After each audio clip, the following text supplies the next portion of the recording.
I'm going to get started here. My name is Caleb Chen. I'm here with JJ and Andrew Lee from Purse.io. I work at Private Internet Access, one of the companies that was involved in the founding of the Handshake blockchain, and I have the honor of being here to moderate this Q&A. So let's start off with some introductions. Please start with JJ and then Andrew afterwards. Go ahead and give a quick introduction to the audience. Oh. No, thank you everyone for attending, and everybody who's been involved in kind of organizing the event. Sorry for the technical difficulties, everybody. No worries. Yeah, no, I mean, I've been on and off, like, kind of today and yesterday, and like really, like the atmosphere here today, like reminds me of like, like maybe like a virtual version of Texas Bitcoin conference or San Jose Bitcoin conference back in like 2012 or 13. It actually happens to be like the first time I met Caleb. And so, yeah, I mean, just like a little background about myself. I'm a Handshake director and a general kind of cryptocurrency and decentralization enthusiast. I've been built. Can you yeah, we can hear you. Oh, yes, okay. We can hear you now, JJ. Okay, there we go. Cool. Yeah, so yeah, I was just saying, I've been investing and building crypto. Wait, are we doing introductions? What's going on? Mm-hmm. Yeah, introduction time. Tell us a little bit about yourself, JJ.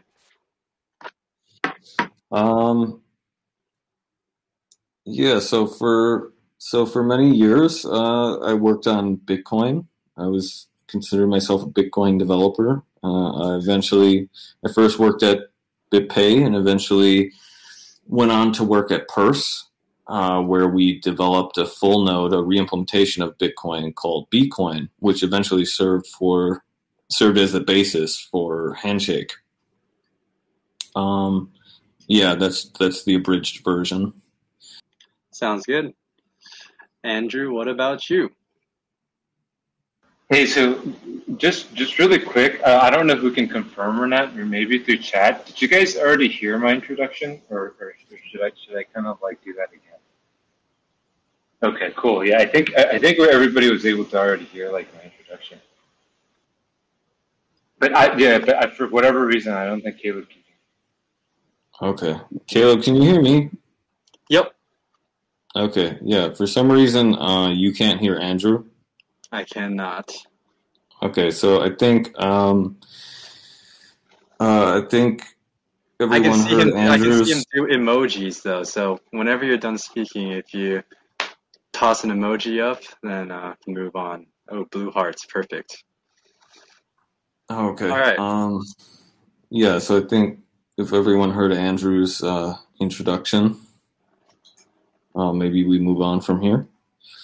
Perfect. So we had collected some questions previously on Twitter, but as the conversation goes on, if anyone in the audience has any questions, feel free to use that questions tab in the AirMeet right there on the right to list your questions, and we'll get to them shortly. So the first question that we have comes from Stephen Mackey at Amentum, and it's a question for both JJ and Andrew. In your own words, explain why and how Handshake came to be. What is the original ethos? Start with JJ and then go to Andrew. So I don't know if there's an ethos exactly, but there is a vision or maybe use cases.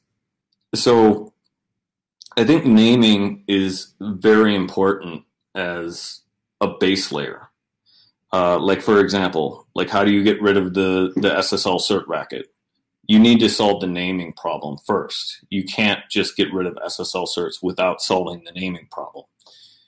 And so that sort of brings you to DNS, because DNS is a naming system and it already has all of these technologies built into it, like Dane and TLS, which can serve as a replacement for the root authorities, the SSL or TLS certificate authorities. And when you think about it, DNS is already pretty decentralized. Like if you look at internet technologies, they tend to get more centralized over time. Like for example, Twitter used to be RSS and blogs, and now it's Twitter. Now it's a completely centralized system. They took RSS and blogs and added a CEO and added a company and centralized it on one platform. Reddit was the same thing. It used to be news groups and Usenet and named in a decentralized manner. So naming was originally decentralized, but over time we ended up with the ICANN root zone. And that's sort of the only centralized part of DNS. So if you can decentralize that part, you end up with a completely decentralized system. And initially, in sort of early conversations about Handshake, we sort of had maybe like more of an ENS or Namecoin like model, where you sort of reserved one pseudo TLD, which would serve all the child zones. So we were thinking like .h or something. And I remember in the early days, I tried playing around with this. I tried implementing it, and it was terrible. It didn't work. It didn't work at all. Like it screwed up SSL certs. It screwed up load balancers and reverse proxies. And I think almost as like a hack, I tried removing the .h. Like, well, what if we just were the root zone? And everything worked like a dream after that. And so I was staring at it, and I started thinking, like, well, why doesn't this protocol just become the root zone? It would work transparently. If the internet infrastructure actually upgraded to this, the average person almost wouldn't notice the difference. I mean, other than the fact that maybe there's more TLDs in the root zone. Of course, they would notice that. But for the most part, like, the average person doesn't actually have to do anything. They don't have to install anything. They don't like you think about Bitcoin, right? It's very hard to get people to use Bitcoin. And even though Bitcoin has made massive strides and become super popular, it's still hard to convince the average person to use Bitcoin for something. But what if they didn't have to? What if the financial infrastructure just got upgraded to Bitcoin behind the scenes and they didn't even notice the difference? Like, that's actually something you can do with naming.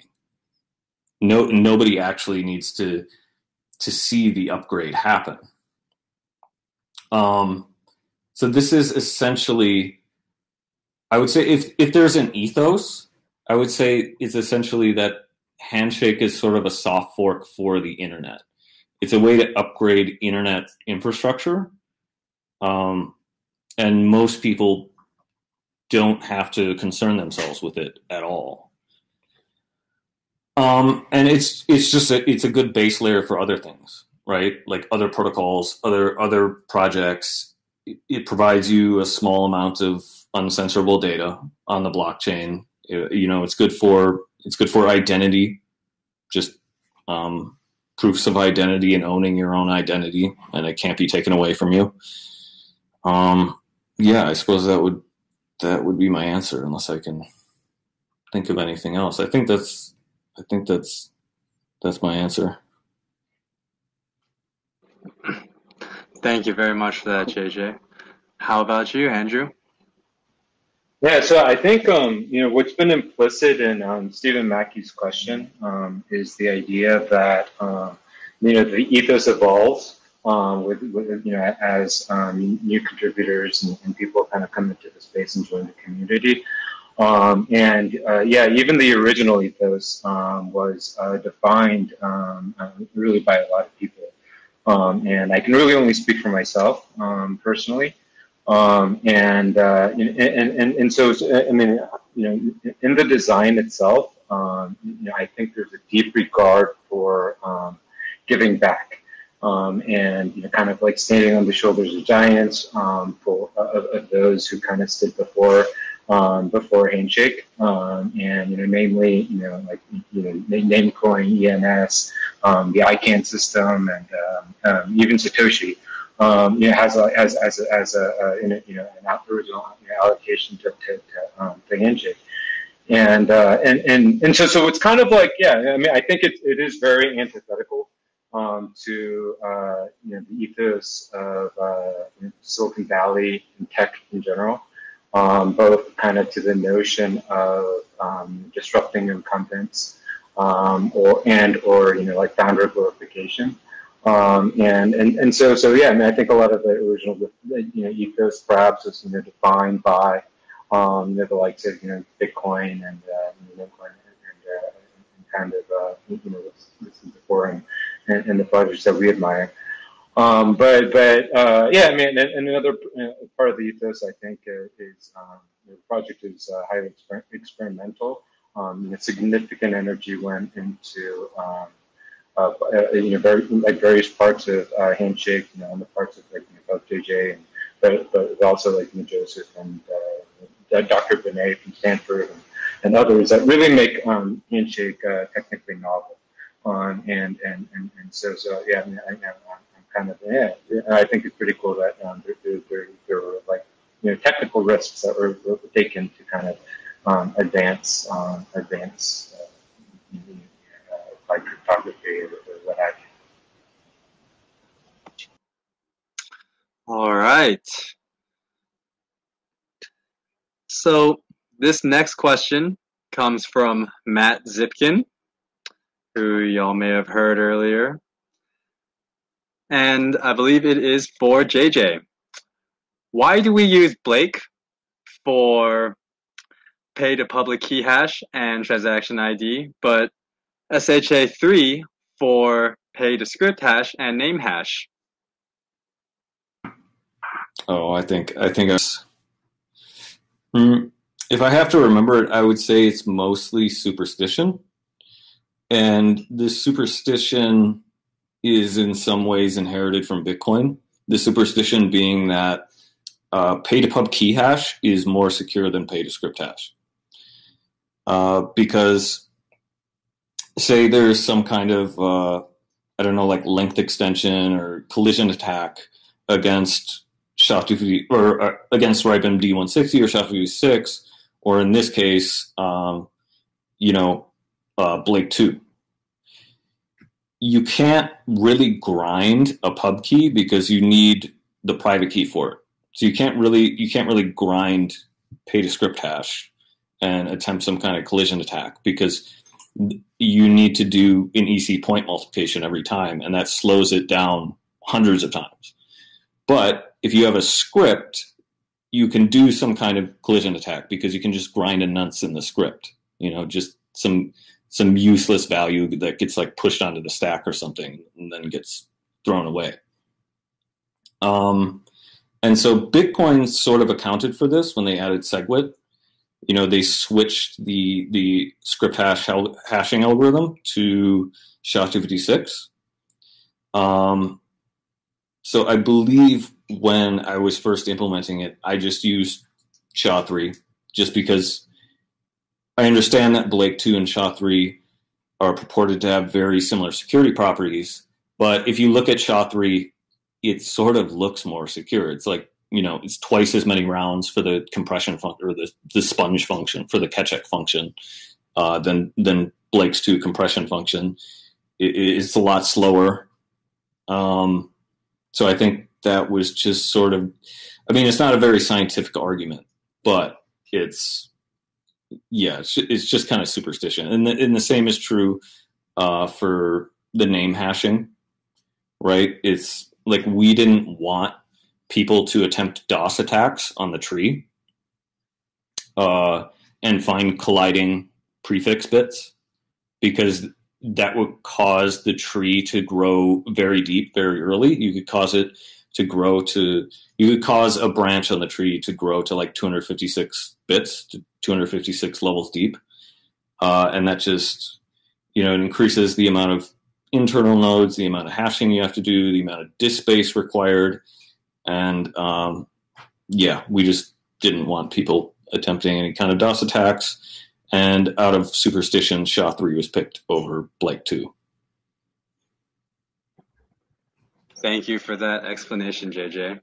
Number 2, also from Zippy. Why didn't you add confidential transactions for truly secret bids and better privacy?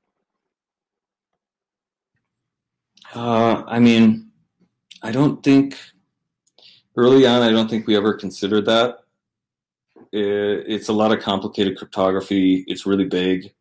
I mean, I don't know. If we were re-implementing Handshake from scratch, and we could, because in truth, Handshake, in my opinion, Handshake is not about complex cryptography or transaction throughput or transactions per second.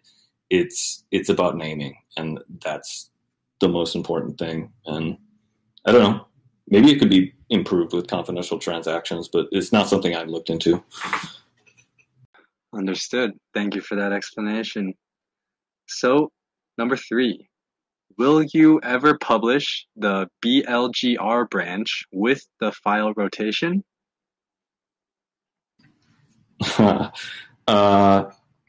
Oh yeah, I can't remember if that was merged before the last release. I think I'm going to merge it right after the last release. Yeah, probably for the next release. I'll publish it, and it'll be included in the next release. Perfect. All right, the last of our pre-questions comes from Evan Botello, and this one's for JJ and for Andrew. Why did you land on 66 million per year as the hard cap for name renewal transaction? Was the fee competition and economics around the Handshake coin a major part of that discussion? So that was almost purely based on the DOS limits for the tree. We wanted some sort of limit for insertions into the tree, into the Urkel tree, just because, like if you look at Ethereum, like they have they sort of have a Patricia like a base. It's not really a Patricia tribe, because a Patricia tribe by definition is base 2, I think. So they sort of have like a base 16 tribe, and they commit it on every block, if I'm not mistaken. And it's been a source of endless problems for them. And then they've had to find out really clever ways to optimize it. So that was one of the things we were most concerned about when we were designing Handshake, is how do you make this tree efficient? And that's also one of the reasons we have, the tree commission interval. It's every 36 blocks the tree gets committed. So you have to wait about 6 hours after you open an auction or make a bid or send an update. You have to wait for the tree to actually update before it's actually accessible through the tree, or before you can create a proof for the name. So that was just something we were very wary of. And so like renewals, updates, any kind of actions on names need to have DOS limits, just to prevent any kind of DOSing on the tree. And this sort of ties into the previous question about, why did we use SHA-3 for name hashing? It's mostly to prevent DOS attacks. And those constants for renewal limits, update limits, things like that, they might have been a little bit strict. They could probably be increased a little bit, especially now that libUrkel has been developed. That's a C implementation of the Urkel tree, which is, I actually don't remember the benchmarks off my head, but it's several times faster than the JavaScript implementation that we currently use. So yeah, in reality, that could have probably been a little bit higher, but yeah, it was mostly due to DOS limits. I don't think we were discussing all that many economic factors or fee markets or anything, but we were discussing sort of name throughput. Like, it was taken into account how many names can this system actually handle. We want to handle as many as possible. while still remaining safe and avoiding DOS attacks. But yeah, that was actually one of the hardest parts of the protocol to design, was picking those DOS limits, and I definitely wouldn't ever want to do that again, because it was a lot of head scratching and it was very hard to think about. But yeah, that's my answer.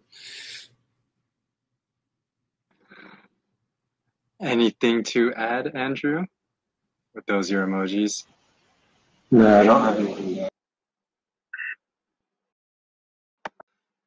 Cool. So, on to our first questions from the audience. From Jehan Chu. 1 year out, how do you feel about where the project is? It was a unique and ambitious launch. What worked? What do you think needs to be worked on? Let's start with JJ and go to Andrew. The thing I'm happiest about is that the protocol is stable. It's a year out and nobody's been able to break it. Yeah, I mean, we haven't had any crash. So many coin projects, cryptocurrency projects have like a crash on day one. I think EOS did. Like they had some kind of assertion failure just right on day one. And it's very difficult to launch a project like that and have no problems with it, especially when there's just a lot of complexity in the consensus layer. So the thing I'm happiest with is that it works, and I think everyone can feel just pretty confident in it now as a system. Like it seems like a real thing now, and I'm really happy about that. Yeah, I think Andrew? I was thinking back. I was thinking back about, like, the last Bitcoin conference, and the first community organized Bitcoin conference, and they occurred back in 2012 to 2013, which was 3 to 4, maybe around 5 years after Satoshi launched Bitcoin. And kind of, and to see that, to see that happen, virtually in this world today, I think is very optimistic. I mean, I don't know. I'm sure Caleb can't hear me, but if he could recall, I mean, there were maybe about dozens of ardent believers. There was no one famous: Jack Dorsey, Elon Musk, Michael Saylor. These people weren't in the room, but there were just kinds of people from all walks of life that had conviction in this technology, and that this was a better alternative to the status quo. I mean, I think I think that's a very, very optimistic signal. About after a year after Handshake launched, to see kind of a community organized Handshake conference. Yeah, we had nothing. JJ and I don't think Joseph or Andrew had anything to do with like organizing or launching this conference, which is really cool. And so yeah, but I mean, I think another thing to kind of think about is, I mean, I think the crypto landscape's perspective, like I think I think Handshake was kind of modeled to be as decentralized, fully decentralized as possible, and so I think the trade-offs to that, I think resiliency and determination and kind of the ardent believers and these kinds of things are the positive aspects, but getting listed or things like that might be a little bit slower. So I mean, but generally speaking, like benchmarked against Bitcoin and things like that, I'm very excited about the community growth and all these fantastic new tools being built, and also the Shake Decks presentation was amazing. Oh, Caleb, I think Andrew's done now. I forgot you can't hear him. Perfect. I just saw the emoji. Next question comes from Deez. we've heard about what worked and what needs to be worked on. But have there been any regrets so far? Any ideas for protocol improvements, hard fork revisions? Start with JJ and then Andrew. Oh, I mean, I wish I had a list prepared for this, but yeah, I mean, there are some minor regrets that aren't really changeable now. Just sort of like the DOS limits, like I mentioned. Let's see what else. Yeah, there's just. I'd have to think about this one. If you give me like a minute or two, I could come back to this one. Yeah, I'll come back to you for this one. Andrew, what about you? Maybe ask a question for Andrew, and then I'll think about this one, and I'll answer it after Andrew or something. Yeah, sadly, I don't have too much to offer in terms of regrets or. Maybe you could but like ask a different question, maybe specifically for Andrew, and I could think about this for a minute. I just need like 2 minutes to think about it. Or hey, why don't you ask this? For sure. Maybe I suggest to Kate. So Andrew, we have a question from. I apologize if this I'm butchering this name.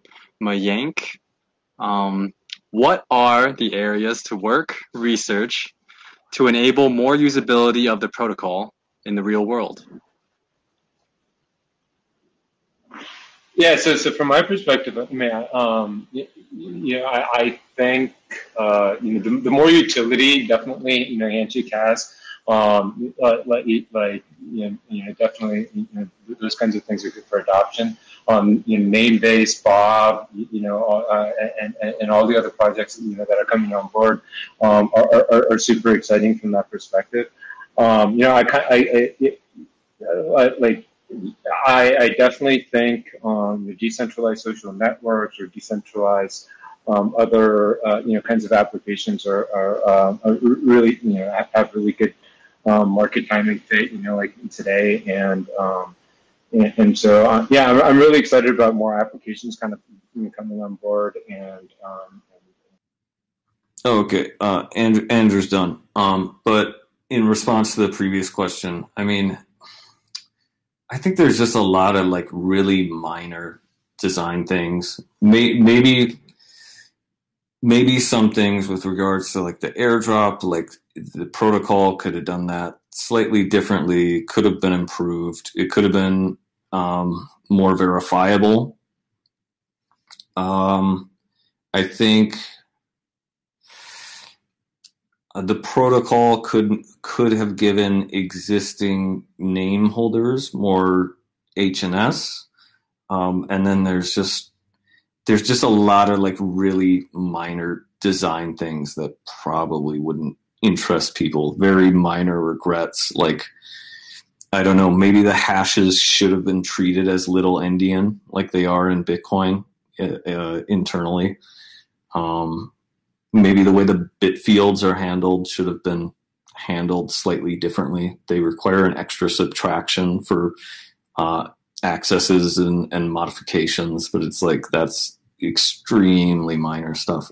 Most of the things in the core protocol, I think, turned out pretty well.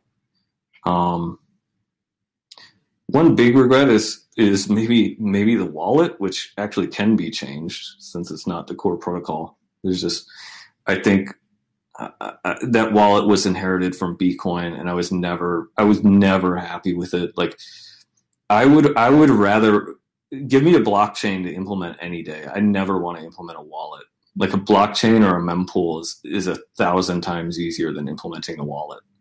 It really is, and that sounds.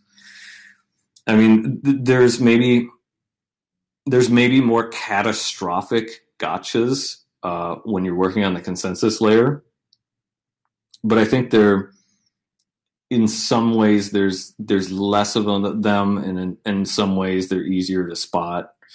And it's just I wish the HSD code base just had a better wallet. Maybe somebody will rewrite it someday. But that might be one of my biggest regrets, is just like the HSD wallet or something. Nothing on the core consensus level really. I don't look at it and feel a sense of regret, really. I think it turned out pretty well. I think it turned out pretty well too.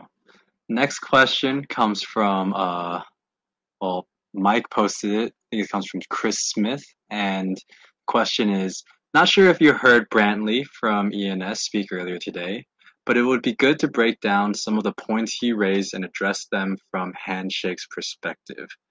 In case those points aren't fresh to mind, you guys could just go through the regular talking points between HNS and ENS, and then maybe that might spark more specific questions from the audience. I mean, so I didn't hear that talk. If somebody can reiterate those points, that would be useful.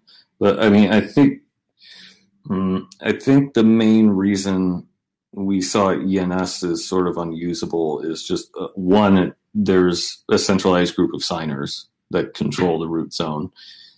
Two, it doesn't really seem like a replacement for the root zone. Three, it uses that base 16 radix tree that I mentioned before that Ethereum uses, and the proofs are just massive. And I think maybe some Ethereum expert can weigh in. I'm not an Ethereum expert, but my understanding is there's nested base 16 radix trees or Patricia tries or whatever the Ethereum people call it. So the proofs end up being really big. So it's, I mean, I could also go into the reasons, like I didn't see Namecoin as a suitable option for naming just because they had no way of doing SPV or SPV proofs. So Handshake really wanted to optimize for names and optimize those proofs. And I think we did that really well with the Urkel tree. So I'd say there's like maybe the 3 points where I see the 3 drawbacks I see in ENS, I suppose. But if somebody wants to like reiterate those points, I'd be happy to address them. Please do in the audience. Anything you want to add to that, Andrew? No, I don't have any. Oh yeah, and Andrew's done talking. Charging forward with the limitations we have. So next question comes for Jothan. Who came up with the bootstrapped name list methodology? Are they referring to the list of reserved names? Yes, I do believe so. I'm not sure. I think maybe, yeah, I think that's probably to Joseph's credit. I think that was his idea, to just get existing name holders on board with just get them interested in the project, you know? It also sort of added, assuming HNS would be valuable someday, it sort of added economic incentives for people to actually set up DNSSEC on their domain, because you need DNSSEC set up to actually claim your name on chain. So it added economic incentives for that.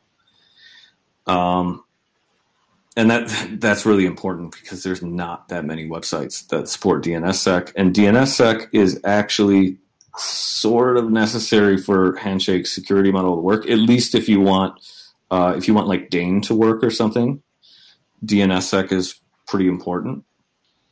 So yeah, and I think our original research on using DNSSEC as a way to prove ownership of domain was pretty cool, and it's been working well so far. And yeah, I think that's my answer. Yeah, I can't remember who specifically came up with the mechanism, but I mean, I think the general idea was Next that, question comes from Adolfo. Oh, wait. Hold on, Caleb. Sorry. Andrew's still talking. Oh yeah, I mean, I think just the general idea behind the 100,000 Alexa names is largely those names are brands, and I think there's some kind of exclusion beyond 50,000 to remove common dictionary names too. So I mean, and the general idea is that the brands that built up the value related to those names should own their names, and I think that was I think that made a lot of sense. Okay, Andrew's done talking now. Perfect. When ICANN released the new GTLDs, registries were forced to block many geographical terms and other institution names. My question is if Handshake blocked these terms as well. Red Cross could be an example. Official, blacklisted. Is there a list? Could you repeat the question? Wait, let me find the question. What is this? I can release new GTLDs. So I mean, there are blacklisted names on Handshake right now. And in theory, any name could be blacklisted as policy. Well, resolver policy is sort of like a term inherited from Bitcoin, referring to transaction relay policy. But we can just say like resolver policy or something. I think maybe this is a good question to address, just sort of like the idea of maybe collisions between Handshake and ICANN. I don't really see like what this question is getting at all that much, but there are going to be differences between Handshake and ICANN in the future, just because ICANN is not just going to stop, selling new GTLDs. But that's kind of beyond the scope of the protocol, I think. And I think that's maybe more of a community thing. So there's always going to be some kind of dissonance between naming platforms. Like, for example, I don't have the same name on Twitter as I do on GitHub. I couldn't get my GitHub name on Twitter. So my Twitter name has like a stupid underscore in front of it. And I think people deal with naming conflicts in their day-to-day life as far as that goes, like signing up for different platforms. You can't always get the same username or anything like that. So people are used to resolving those conflicts.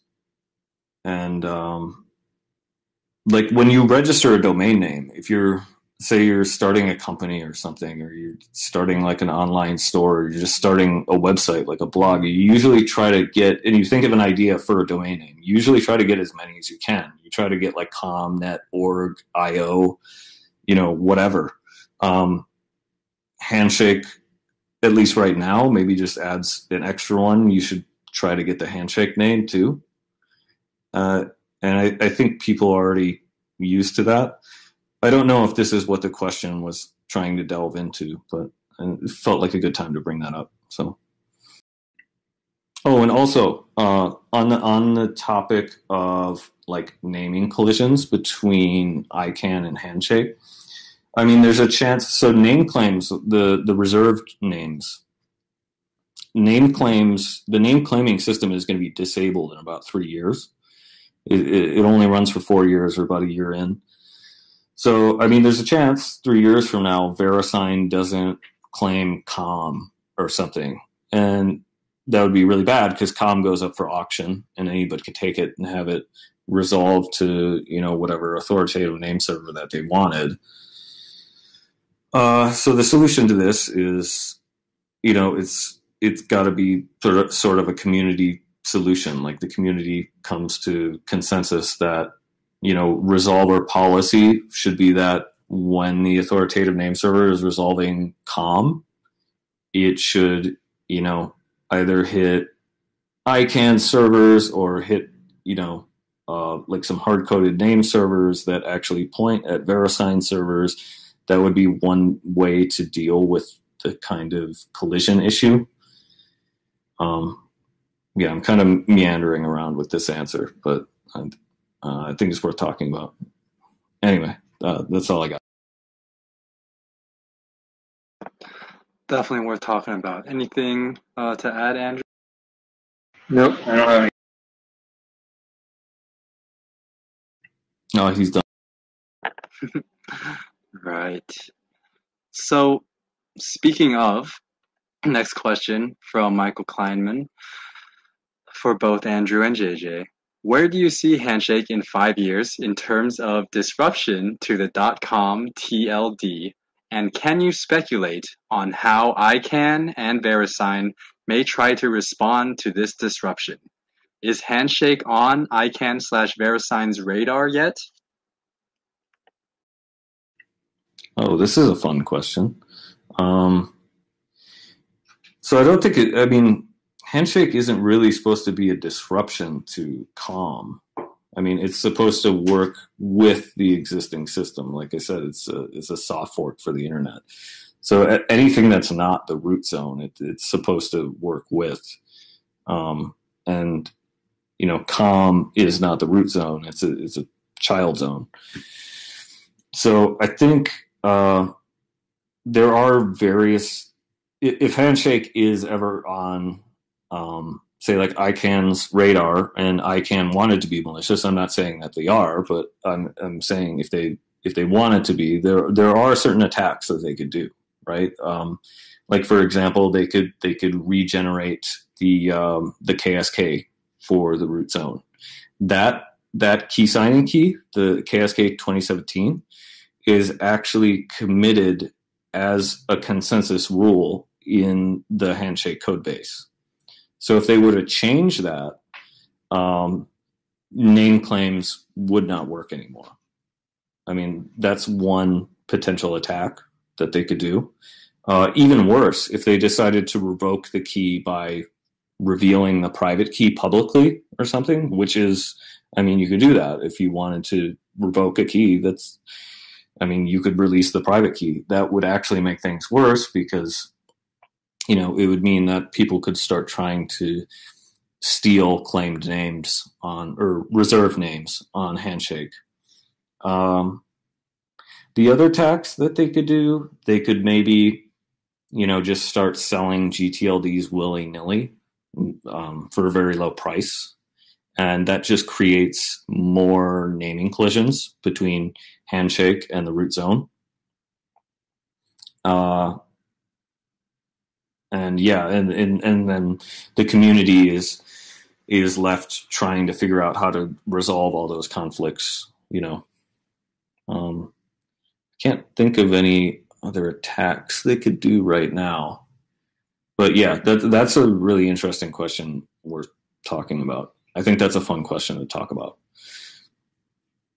Yeah, so just to kind of go back to the ethos question. I mean, I think what we're you know, the original ethos question. I think what we're mostly hoping for was some sort of opt-in adoption as opposed to disruption. You know, both in the technical design and coin allocation. I think, you know, there's an opportunity, at least a window of opportunity, in terms of kind of, you know, like, you know, opt-in adoption. You know, I mean, in the future, I mean, of course, you know, you know, there could be future, you know, room for more future like collisions and such, but.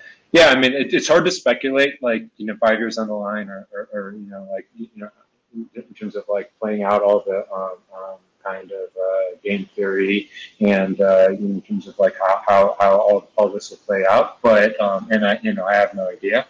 But you know, I believe, you know, in terms of whether it's on you know, ICANN or VeriSign's radar, I believe there are ICANN representatives or speakers as part of this conference, and I believe members of Handshake have attended ICANN conferences and vice versa. So yeah, I definitely believe it's on the radar. Oh, yeah, Andrew's done talking, but yeah, I think he made some good points. Like, this is, like I said, like, this is designed to be an internet soft fork, so it's designed to work with existing technology. I don't think it was ever Handshake's goal to disrupt. I mean, maybe it could be disruptive, but I don't think, like I said, like, that's not, or at least that's not the ethos that I said it was originally, or I thought of it as. And I don't think, even though there are potential attacks against Handshake, because we do give ICANN limited control over the Handshake protocol itself, that doesn't necessarily mean Handshake, or doesn't necessarily mean ICANN would attempt any of those attacks. I don't know. We'll have to see. But yeah, I think I don't know. I'm good. That's my answer. Thank you very much, both of you, for that. So, JJ, this next question should be of particular interest to you. From Christian, he says, I hold JJ and would like to gift it to you as a sign of gratitude from us at the Handshake Institute. Would you accept the name? I would love to. That sounds awesome. I actually don't have that many names, believe it or not. Nice. Well, Christian, there's your answer. So, next question comes from Guthrie. What single use case do y'all think could be most impactful to the average person in the long term? I mean, it depends on what person you're talking about, I suppose.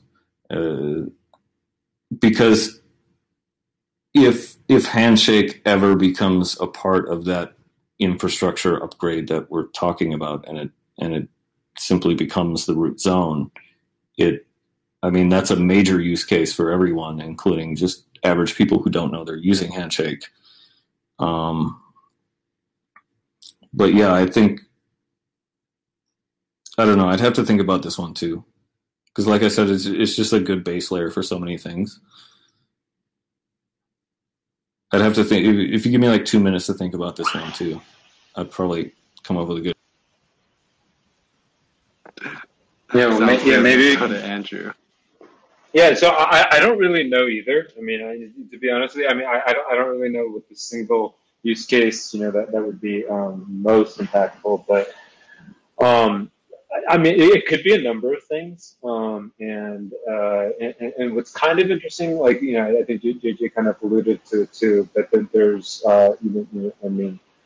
there's a lot of different. If the top two browsers or something, or adopted it, or your top ISPs or what have you adopted it. Like there's a lot of different avenues where you can kind of point to maybe or top name registrar or something of that sort. Adopted Handshake, where kind of it can kind of be like the kind of kick, like inflection point or of some sort. But yeah, I think there's a lot of options, but yeah.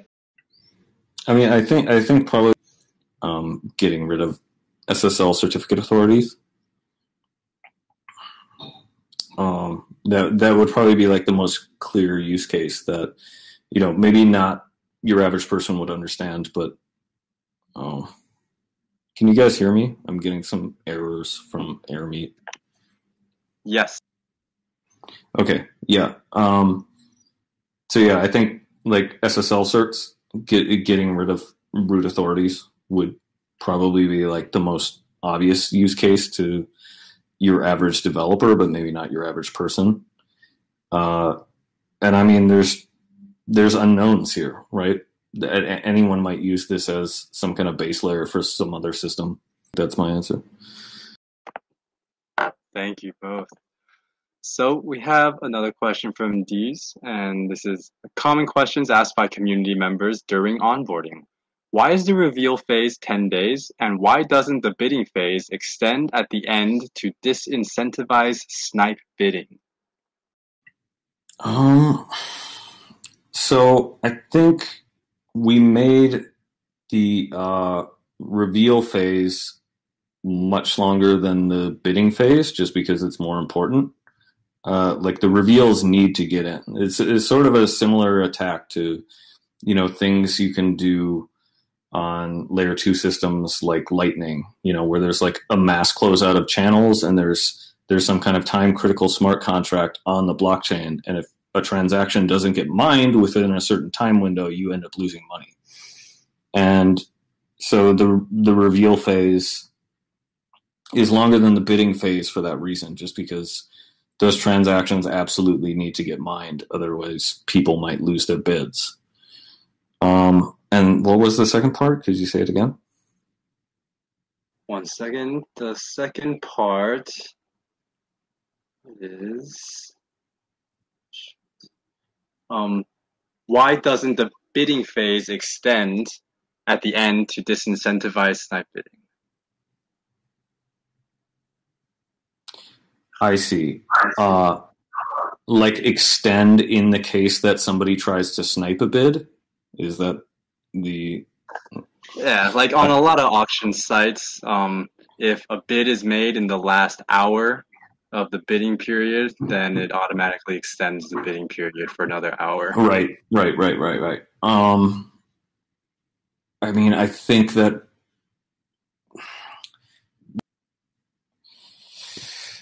like there's many other forms of auctions that you could do.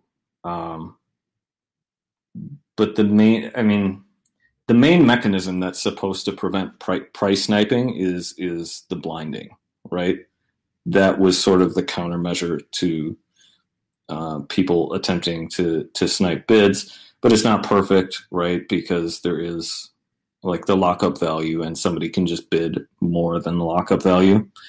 So yeah, it's not entirely perfect there. I don't know if in the early days we ever considered extending the bidding interval. I think that would probably just screw up a lot of things implementation wise, because assuming sort of like a strict window of blocks just simplifies everything, and having it be dynamic like that would just introduce a lot of problems. It would introduce a lot of problems for consensus layer. You probably could do it. It would just be a pain. I think instead of doing that, maybe more work could be put into improving the blinding mechanism. I mean, maybe like confidential transactions, like Zippy mentioned, something like that. I would actually probably look into that first before considering creating some kind of like dynamic window. Yeah, I think that's my answer. Makes sense to me.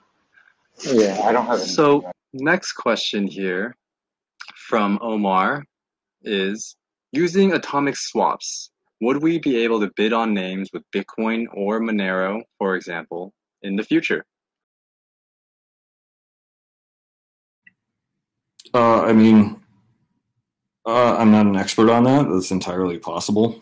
It's sort of outside the scope of the protocol. So I don't know. I just don't feel all that comfortable commenting on it. Awesome.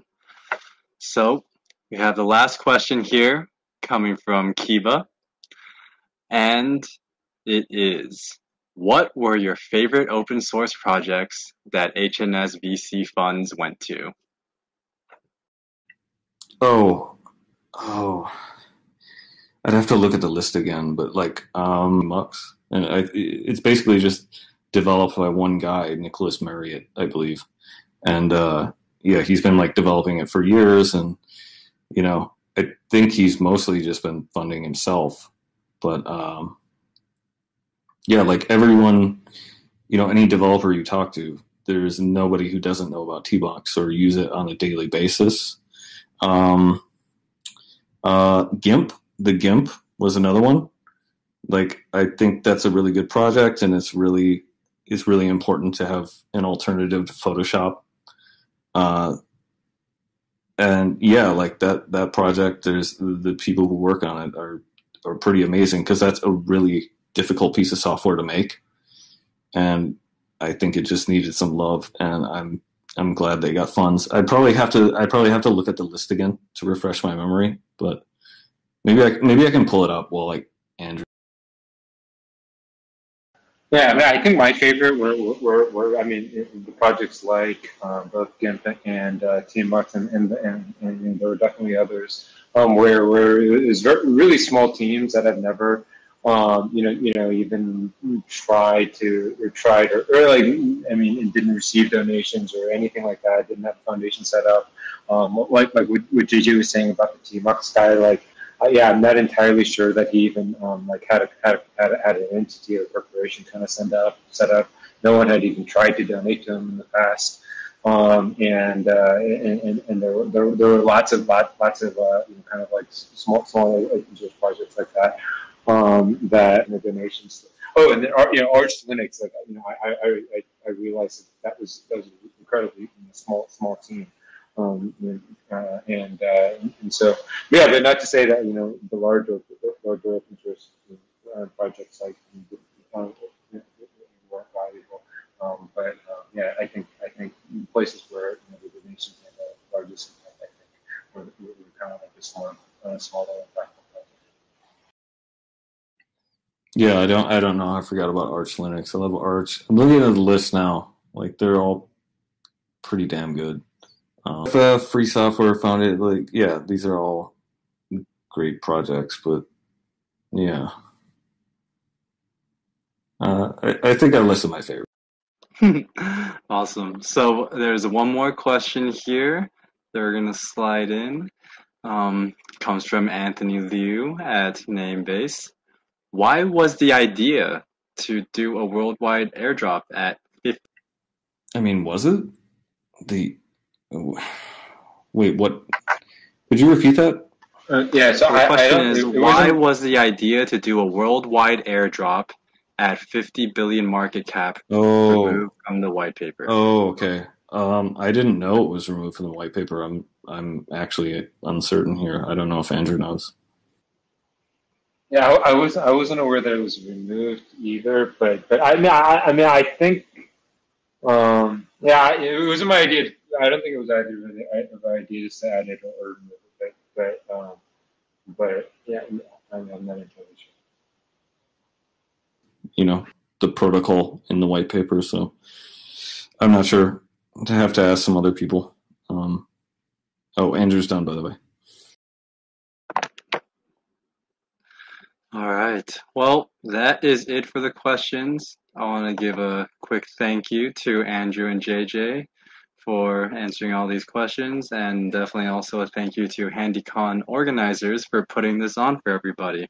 And of course, also a thank you to the audience for listening and asking those great questions. Thank you all.